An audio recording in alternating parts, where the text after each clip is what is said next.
I have to say that I'm a huge fan of the Eurovision. Me too. Always have been as a musician. Yeah, you like that too, yeah? I love it. I love it.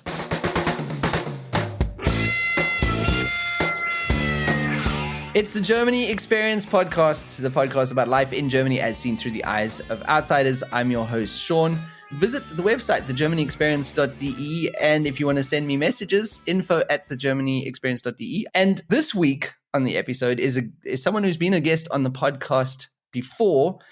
His name is Fadi, and if you remember, he was on episode 86, if I remember correctly, of the Germany Experience podcast, and it was because he'd written a book on life in Germany called The Germans, an Expat's Guide to Living in Germany, and I'll link to that in the show notes as well. But he is a musician, and he's written books, and he's traveled around the world.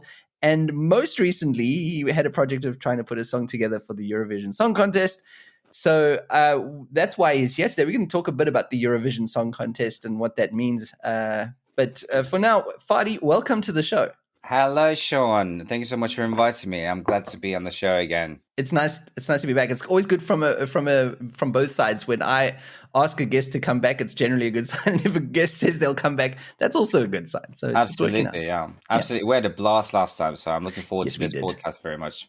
Yes, we did. So as I said, you wrote that book, The Germans, an Expat's Guide to Living in Germany. We spoke about that last time, and that is, of course, right, still on Amazon, and people can go to the link that I'll put in the show notes to get that. But like I said, you have done a lot of things since we last spoke. So the first thing that I'll say that I know that you've done is that you've been working on some music scores for TV series. That's right, Sean. So I went gung ho since the pandemic. You know, when the whole restrictions were lifted a bit, I kind of went gung ho on traveling and doing as much of the stuff that I hadn't been doing since the pandemic. And one of those things, as you say, was traveling. So I traveled a lot. We can talk about that in a bit. But more interestingly, as you said, I did score 2 NDR documentaries. Some very interesting topics. So a bit of background, NDR kind of has this thing where they do feature documentaries, which are around 45 minutes long, and the whole segment is called Unsere Geschichte, our history. Okay. And usually it's like stories related to the north of Germany. Topics are very varied, so it could be about pretty much anything. In this case, the first film was a very light-hearted topic called the Kinderverschickung. Oh my God. I know. Light-hearted comedy. Very light-hearted comedy, yeah. So the story is basically about kids in the 60s that were sent to these kind of, I don't know what to call, like, little Kururlaub. Basically, I mean, people didn't have much food, actually, so they couldn't actually feed families. So when the government told them, okay, you can send your kids to this place for 6 weeks, and we'll feed them and we'll bathe them and they'll be at the sea or wherever, they were like, okay, great. But there's some shocking revelations in that film that I discovered as well while doing the film. And it's very well made by a director whose name I can't remember. I'm terrible with names. Sorry about that. I should have Sorry, director. Sorry, director. Luckily, you won't be listening to it in English. It's like German. And he was one of those kids. So this is his story, literally. And so he gets together with 5 other people who are also sent to these places. And one of those places is up north. It's near Lübeck as well, so it's quite close to home. So it really hits home. And of course, there's lots of controversy about it because people started kicking off once they finally actually found out what had happened to the kids. Yeah. And some of the shocking stuff for me was actually to find out the fact that these kids sometimes, some of the youngest were 4 or 5 years old. Wow. So you send your 4 or 5-year-old for 6 weeks to some place where they're, being, I mean, I'm not going to say tortured, but they were not really treated well. Okay. So that's the first film, basically. Wow. The heavy-hearted topic. Yeah, that's a tough topic. Yeah, and I had lots of fun scoring it. I mean, I actually only had 3 days because I was about to go on a cruise at the end of the week. And sort of they called me up and they said, the producer, Bettina Wieselhuber, she called me up and I said, yeah, do you want to do this film? I was like, yeah, absolutely. She says, well, when has it got to be in? Oh, you'll have to talk to the director about it. And then I did. And he said, the editing is next week, Monday. And I'm like, my God. So better get writing. yeah, which is also a challenge I love. Actually, I never shy away from a challenge like that. And writing music under pressure is sometimes a lot of fun because sorry, without getting too technical, you kind of like you forget all the fancy shit and you just kind of do like exactly what you need to do. You use your workflow to maximize the output without having to like think about too much stuff, how long it's going to take, and you just kind of like get the shit down and start working. And when we say score, you mean you write the music, but then you also arrange it and put and record it, right, for the end result. Theme tune, sing the theme tune. You do everything. Oh my god. Okay, so that is a lot of work to put something like that together. Do they give you the TV show that you can watch? Do you see it and then kind of get the mood for it, or do they just describe what they need and you create whatever music they need? Ideally, and this was the ideal case because the film had already been cut and locked. Okay. So if the picture is locked, it means you get the picture as it's going to be with all the timing. So you can literally just write the music to a picture, which is your absolutely like favorite scenario. Yeah. In other films, obviously, when they haven't done anything, they just kind of send you snippets or they send you the script and you kind of just try and make your music as flexible as possible to fit the segments that they will have in the future. And then, so that was the one, and what was the other one? The other one was also a similarly light-hearted topic, probably not as heavy. Okay. And this one is going to be aired in May. It was just completed in end of January, and it's about artworks that were basically taken away from the Jews by the Nazis in the 30s and then auctioned off. Okay. So there's this woman who did like shitloads of research, and I actually do remember her name. Her name is Sophia Munder. She did a whole year of research, basically following tracking down art houses and pieces of art and talking to people who've immigrated. So it's another very heavy topic, and also one of the topics that they talk about here quite a lot. Yeah. Same situation there. I had more or less locked picture and I could work to it, and so the process was very quick for me. Great. So that's part of your job as a musician, is scoring these things. Is there anywhere on NDR where do they have a Mediatek where we could see that other one, the Kinderverschicken? What is it? Kinderverschicken. Absolutely, yeah. They're all in the Mediatek. Okay, I'll share a link to that in the show notes as well. The other one is going to be up there, I think, on the 5th of May, and that's when the premiere is going to be. All right, good to know. I think that could be interesting for people who do understand a bit of German. So, but that's not all you were doing. You said something about a cruise. So I guess you were also going on some cruise. You do some cruise work. Yeah, absolutely. So I used to do like a lot of work as a musician on a cruise, and during the pandemic, we were basically here for a year and a half. So I decided to go all out. So pretty much like kind of all possible contracts that I could. Yeah. So I went on a lot of cruises, but I didn't just go on any cruises. I went to special cruises. So the first cruise I went was a cruise to the North Pole. Okay. The actual North Pole. As one does. As one does, yeah. A once in a lifetime opportunity. It was absolutely amazing. And that is as a musician on the cruise ship, I assume. Officially I was a musician, but unofficially I was basically doing everything. It was like kind of one of those. You don't have enough of people, so you basically from loader through to musician, DJs, MC, singing happy birthday, whatever the heck they fucking need. It's absolutely crazy cruise, but I enjoyed it so much. Deserves a separate topic, I think. Yeah, it sounds like it. So you would set sail from North Germany somewhere, and then how long does a cruise like that take to get up to the so it sails from the Russian city of Murmansk on the coast, on the northern coast, and then goes literally up through the ice to 90 degrees, which is the most sort of like northern point of the earth. So it makes a big deal about that, and the cruise is extortionately expensive. So you only get people who literally have like load and load of cash to go on that thing. And the cruise is 11 days. Just to give you an idea, one ticket costs like around 35 grand. Oh my God. And they were coming with families. I mean, they were like coming, 2 adults, a kid, or 2 adults, 2 kids. So obviously, some people have the cash and money is not an object. I struggle just to get my family from Germany to South Africa to visit us. I don't know how people are doing 35,000 euro per person cruises. So what do you do when you get up there? Are there like guided tours that take you out, or some kind of adventure tours or something like that? What happens up at the top there when you get there? When you get at the top, they have a barbecue. Because of course they do. because that's what you do. What do you do in the Yes. North Pole?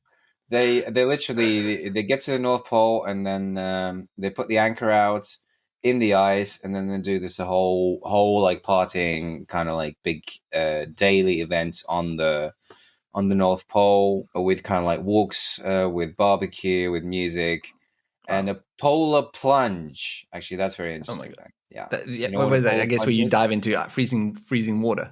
That's right. Oh, and of course they have a Russian sauna there, as you do. So they have a polar plunge, and then you jump in the sauna. Okay.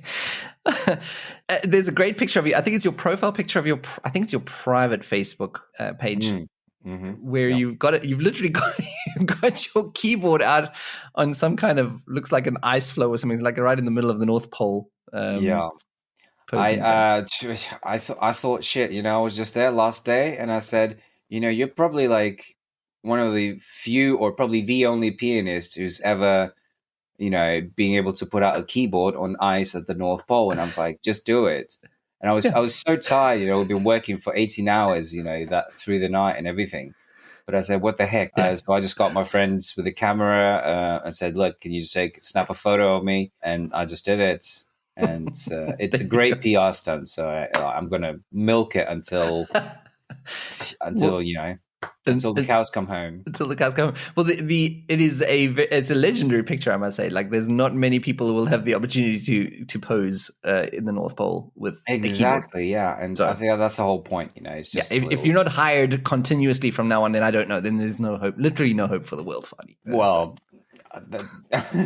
that's a lot of pressure now. A lot of pressure of me getting hired, but fair enough.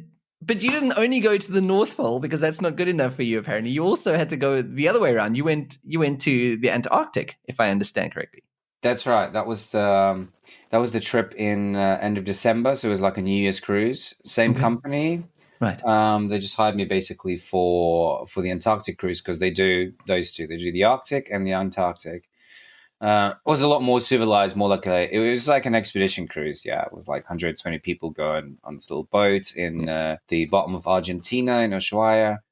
They get on the boat, and then they cruise around 10 or 11 days, visiting different points. And unfortunately, that's when the corona broke out on the ship. So the trip had to be cut short. Yeah. Did you get corona? Yeah. I had corona. I had to be isolated for 7 days. So there was on the ship.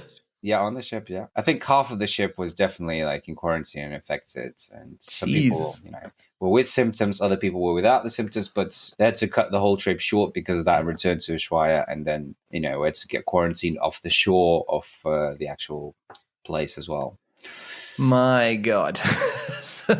What an adventure in a different way, though, I guess. Absolutely, yeah. Yeah. What was your experience with COVID like? Was it a bad one, or was it just like a flu for you? How did you deal with it? It was just kind of like I didn't have fever. I wasn't feverish or anything, but I had problems with the coughing and stuff, and obviously sinuses and all that stuff, and weakness. But I suppose same symptoms as everybody else has. It wasn't too heavy. It wasn't too bad. Wow. So you've really done. You've done it all, Fadi. The whole 9 yards. The whole 9 yards. Too much. I think I need to calm down now for the next 6 months. But it was good that you got that opportunity. Like you said, I mean, in summer last year, things opened up. So you were able to, I think I saw that you also gave a live show. You played some classic music for some concert, I think in September sometime. So you were able to get back to some kind of thing. And like you said, you even just took full advantage of it and went. And that was a good thing, because things started closing up again towards the end of the year. So I guess that was a good thing that you were able to do all of that. Absolutely. I mean, as an artist, I feel really privileged to actually have this kind of work and being asked to do this work, because obviously, lots of artists have changed careers, changed jobs, or, just sitting twiddling their thumbs and wondering what's going to happen next. Because, I mean, it's a very tricky situation for musicians all over the world, as I know this, and I also know some South African musicians, and it's even worse for them because I mean they don't get the same state support as, for example, the German artists do. Yeah, so absolutely. It's a lot more difficult for them. Yeah, I just had a guest on a few episodes ago. Canadian singer-songwriter Laura Osborne is here in Germany, and she's struggling for a visa because she's on like a visa that requires that she shows that she's got shows and making money from her music, but she can't because she can't play. So then, they're not giving her a long extension. So and it's a difficult situation. So yeah, it is a tough time for a lot of musicians, but luckily you've got that privileged position where you can still keep making music, and that's great. That's the reason you came to Germany, right? You came to Germany as a musician, or is this something that developed? No, I came to Germany. I was already developed, and I was just I just thought, okay, let's go, let's go to Germany. Yeah, and people should listen to that last episode that we did. We did speak about Fadi's history, background, and how he ended up in Germany. So go and listen to that. I'll link to the old episode in the show notes as well. And now let's talk about Eurovision. And as I mentioned, you you decided to put together a song for the Eurovision Song Contest. But before we get to the song that you did and what that's like, let's just talk about Eurovision first. Like, let's start with what it is, and maybe explain to me what Eurovision Song Contest is, as if I've never heard of this before. So I have to say that I'm a huge fan of the Eurovision. I always have been as a musician. Yeah, you like that too, yeah? I love it. I love it. I absolutely love it. And one of the main reasons, like, I had to ask myself sometimes, just check myself and say, why do I actually love the Eurovision? And I think one of the main criteria for me was that it's probably the only platform where the big labels and this whole big music machine doesn't actually have any influence on what goes on in there. Right. It's not kind of affected by the sales of the records. The other side of Eurovision is also that you also see what's kind of like flavor each country has. Yeah. So what kind of music they like, what kind of music they put out, what kind of vocalists they put out, whether they sing in their own language. And it's like a melting pot of all of these ingredients that comes together on like this one final line. And I think it's great. It's fantastic. It's so much fun. When we discovered it, we just moved to Germany, and then a few months later there was this thing on TV and we watched it, and I'd never seen anything like it at that time, because it's just it is a song contest, and I can't watch anything else like these pop idols or a Deutschland sucht den Superstar and these casting shows. I can't handle them. But the Eurovision Song Contest is different because and like you said, I do like it that the songs are very different. And when you said trashy songs, I love that about it, because some of the songs that you get there are absolutely ridiculous, or they're over the top, very campy sometimes.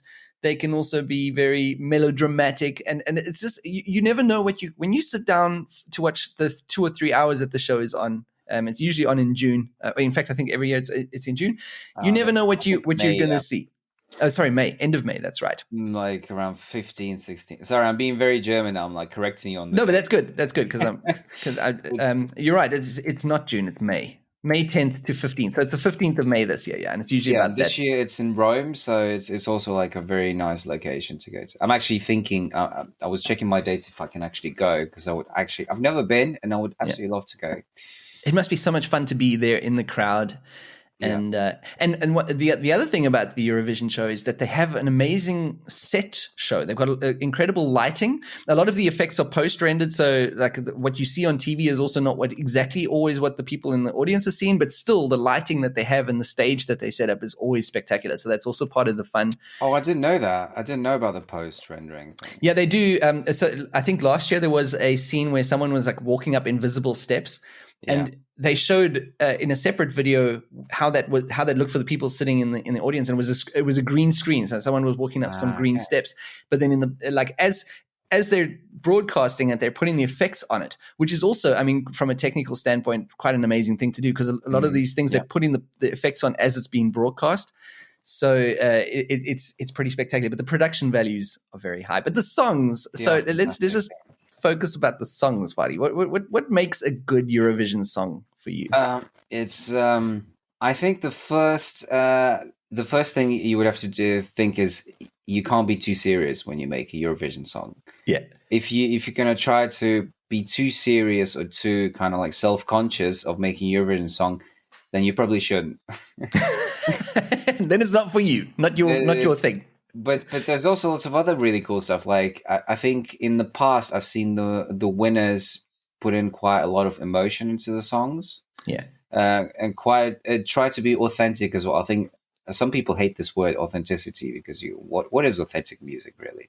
But sometimes you really know if it's like, you know, the character who sings a song, if it's kind of like them being on the stage, or if it's just like kind of, you know, a video that they're performing within the sets, so to speak. And I think audience recognizes that, and I think they kind of pick up on that, and they like the artists who really kind of like sing their soul out, so to speak. And I think that was also the case with I think last year's winners, the Italian kind of glam rock band, Måneskin. I don't even know how to pronounce it. I mean, doesn't sound Italian to me, but I think it's Måneskin. Yeah, something like that.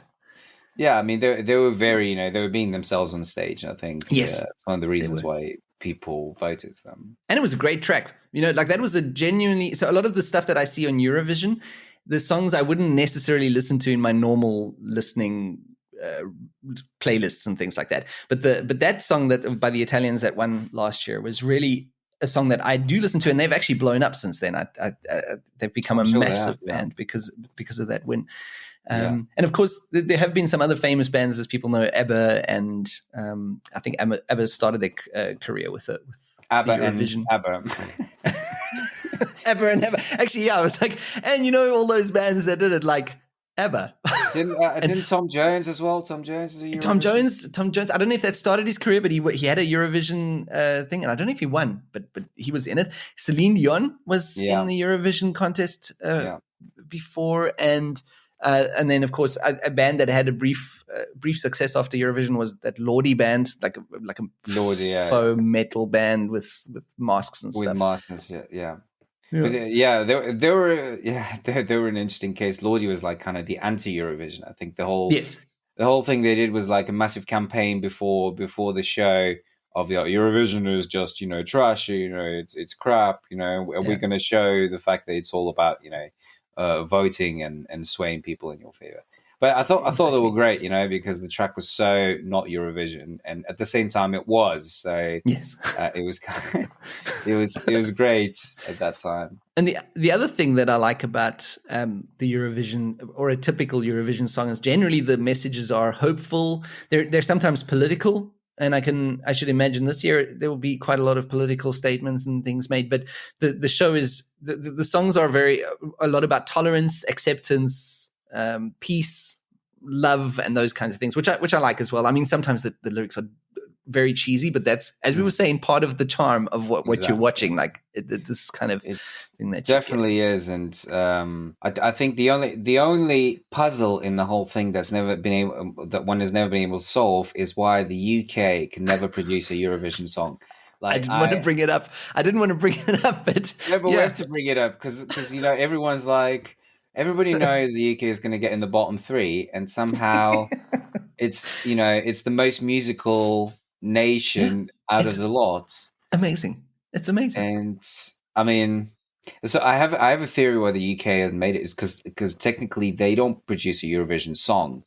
They just kind of like pick an artist out of the sort of the charts, or out of and the UK is always doing different things to Europe anyway.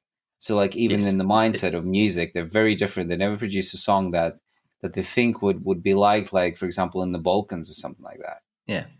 And also it's an island, so technically they have no allies in Eurovision, you know.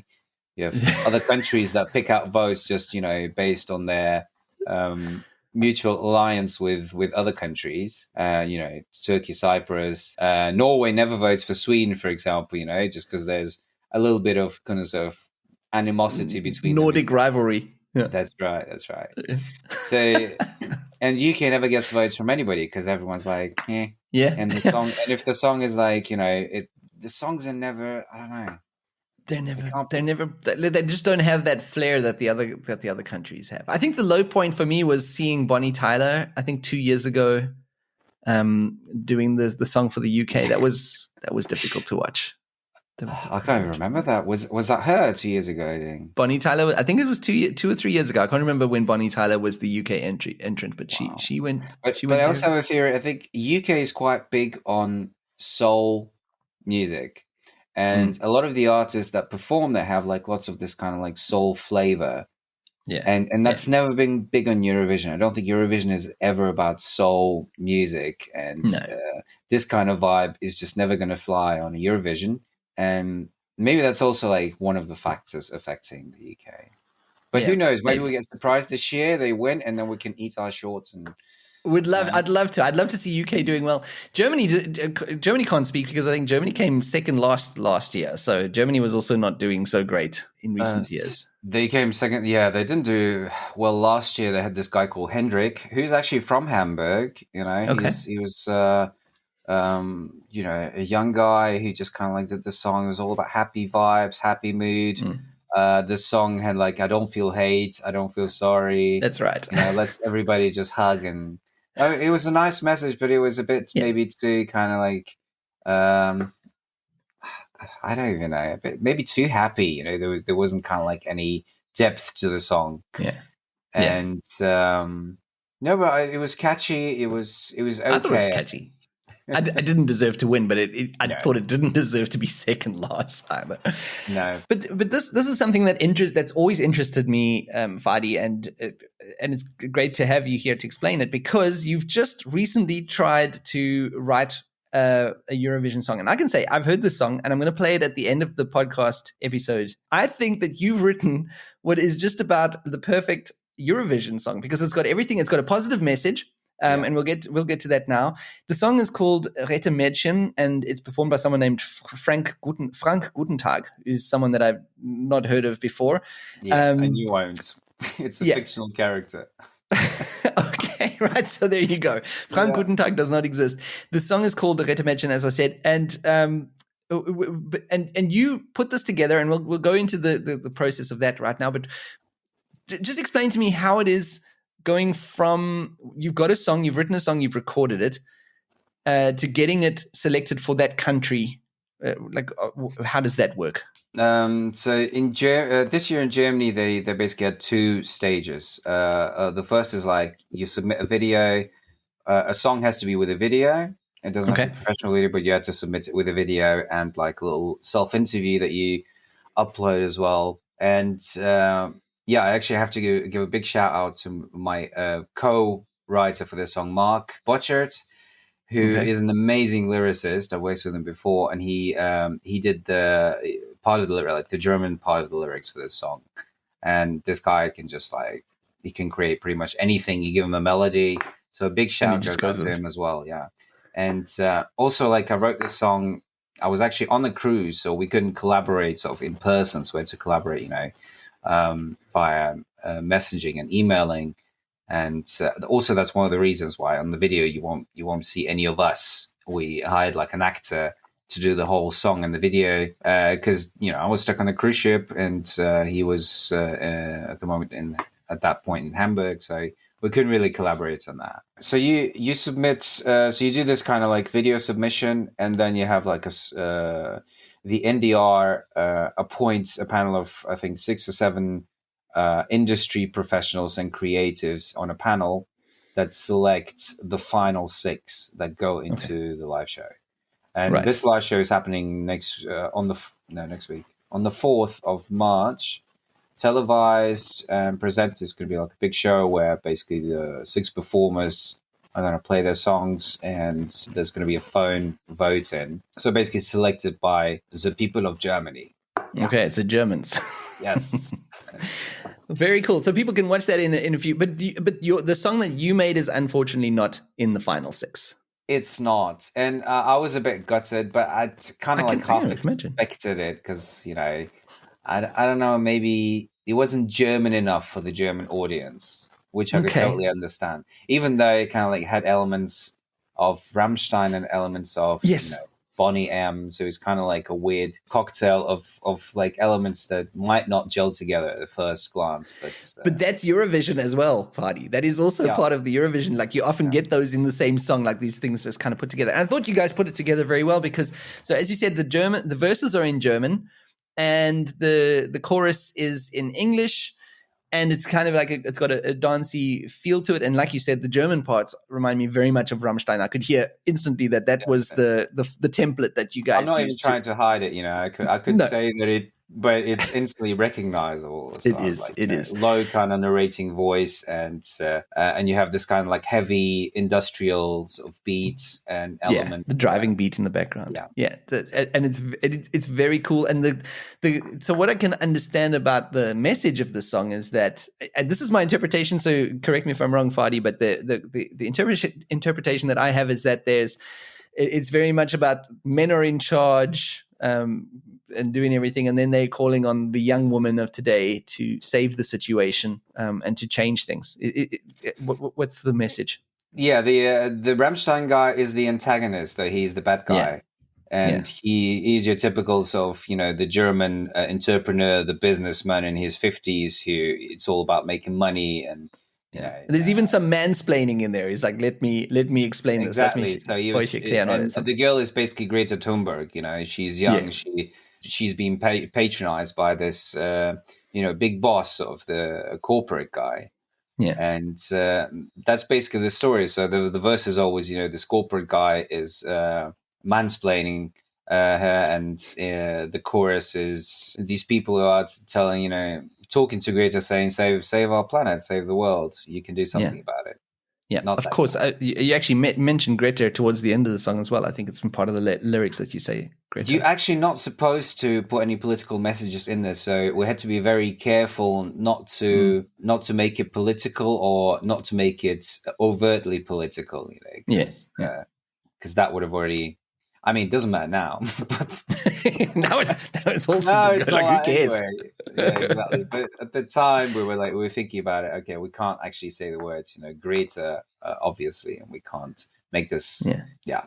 The question that I have so you put this great song, and the video is a lot of fun too. I'll link to the video that's still up on YouTube where people can watch the video as well. The question is, why did you do that? Why did you try it? Like, what was your reasoning? I've always wanted to try it. I mean, I'm a composer, music producer. I love Eurovision, so why the heck not? It's a perfect. I'm going to be trying every year from now on until I hope you do. I hope you do, Fadi. It's a great. By the time I'm 60, they'll finally let me participate. But I mean, the fun thing is that as a music producer or a musician, you can actually apply to different countries. So you don't actually have to belong. You don't have to have a passport. There's lots of countries that have these kind of like rules that you have to have a national passport of that country, but there are some countries that don't. So you can apply to them with your song and see if it flies. So. Could you be the UK savior, perhaps? I fear not. As much as I'd love to, I don't think as I say, the UK would never select this type of songs for it, and that's kind of like. It's a bit of a contradictory because first you have to produce a song that gets approved by the country, but at the same time the country's song has to be approved by Eurovision, and in UK's term it's never going to be a match. So I would have to write. I don't know. I would have to write soulful some sort of top 40 song to get into UK selection. Yeah. Which is never going to have any chance, any hope in hell to be a Eurovision song. Yeah, unfortunately. Yeah, that is well. Anyway, but I'm glad you're going to be trying again next year because I think I really this song has been stuck in my head since I heard it. Like even yesterday, I listened to it. You sent me a version, and I listened to it yesterday, and the whole day yesterday, I had the chorus stuck in my mind, like would not go out. So it's intentional, Sean. I have extremely catchy, and you're a bastard for doing that. I'm sorry. Sorry, not sorry. Hashtag. So before we wrap up, Fadi, I want to ask you a quick question. Like you've done so much, and things are opening up now because of with the restrictions being dropped, not just here in Germany but internationally. What's next for you? Next for me is that I'm actually I'm doing teaching, some teaching until July. just so that I can be in Hamburg for a couple of months as well. Because traveling a lot takes a toll on you as well. You just get you get tired of traveling, of planes, of airports, of going from destination to destination. Right. As much as people would hate me for saying that, people who aren't traveling that much. So I want to just like sort of actually, having said that, before we mentioned it, there's also another project which I want to finish. And maybe we can talk about this on the next podcast if you ever decide to invite me back. It's like an educational / music project called Cuba Classico, which I did with a good friend of mine, Fritz Wengler, last year. Mm-hmm. It's 13 classical pieces done in sort of salsa music style for a big band. Oh, nice. Yeah, we recorded 13 tracks. It was put out by Warner Chappell. And now I'm into like the second stage of the project, which is kind of like get big bands to perform it and maybe get some form of like school involved in it so that we can like test it on kids and how they can get to know. Because the whole point of this thing was to get kids to sort of to be able to get to grips with classical music without it being too difficult for them. Yeah, because nowadays people don't really listen to classical music unless there's a pretext for it or they're forced to, and they don't have the attention span to listen to like a 9-minute movement. So without saying too much about it, it's basically the next step. And for that, I have to be in Hamburg and actually do sort of working with people and networking with locals here. Yeah. Well, there are worse places to be if you're going to be in one place for a while. Just give me sun and it's great, Just give us some sun. Fadi, I love the song. People are about to hear it now just after the interview. I'm going to play Rette Mention on the podcast. I appreciate you coming on and look forward to you coming back in the future. Thanks for having me, Sean.